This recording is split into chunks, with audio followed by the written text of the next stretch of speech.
सखर मां रिपोर्ट कर रहा है हफीज़ लाशारी, मौलाना कारी खलील अहमद बदहानी ऐं मौलाना अब्दुल मालिक बहरी जे दीनी मिली सियासी ऐं क़ौमी ख़िदमतुनि खे ख़राज तहसीन पेश करण लाइ हयात ऐं ख़िदमतुनि शेखैन में सेमिनार शेख अल हदीस मुफ्ती शफ़ी मोहम्मद हालिजवी जी सदारत हेठि बरोज़ अरबा 7 जनवरी ते टेस्टी हॉल में मुनक़िद कयो वेंदो। सेमिनार जी तयारियुनि बाबति सेमिनार जे मुंतज़िम मौलाना अमानुल्लाह पंहिंजे जारी कयल बयान में चयो त मरहूम आलिमनि जी ज़िंदगी दीन इस्लाम जी ख़िदमत मिली शऊर जी बेदारी ऐं क़ौमी सतह ते मुसबत किरदार जी रोशनी मिसाल आहे,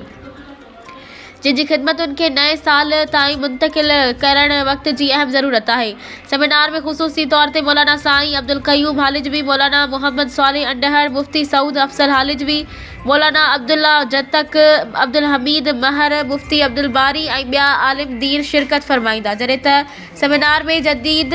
आलिमन कराम, सियासी अॻुवाणनि,